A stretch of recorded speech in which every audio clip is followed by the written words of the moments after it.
With the holiday shopping season behind us, the shortest month of the year is the perfect time to tighten up our wallets. Certified financial planner Tony Drake from Drake & Associates joins us this morning to share ways to tackle what's called Frugal February, Tony. That's a tongue twister, isn't it? Yeah, it is. I'm going to try to pronounce that correctly. Frugal February. What makes this different from any other month? Well, it's a great time of year to really think about your finances. About this time of year, a lot of us have drifted away from our New Year's resolutions.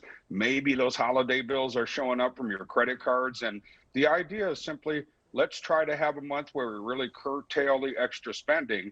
Most of us are spending money in an area that we may not be aware of how much we're spending, at least. Well, what should we focus on?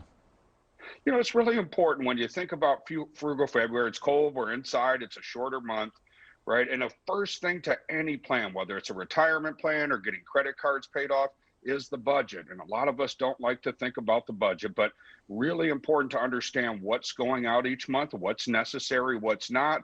And again, most of us can identify an area. The latte effect is a simple example. Maybe you're spending a little bit more on coffee than you expected. Until you sit down and analyze it, it's really hard to know where the money's going.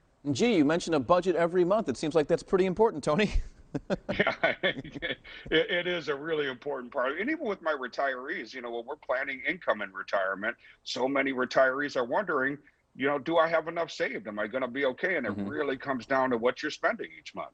People who are lucky enough to still have savings after the year we've gone through, what should we do with that? Yeah, it was a tough year. And if your savings got dwindled, don't feel bad. You're in a big portion of Americans that have, but it's a great time to resave for your emergency savings. We want to see 3 to 6 months of savings. If you're already there, they're doing well. For some folks, the savings rate has really gone up dramatically.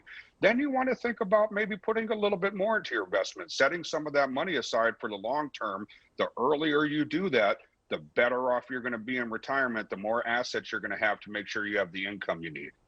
How do you stay motivated in February and beyond to be smart, to be responsible with your money and with your budget?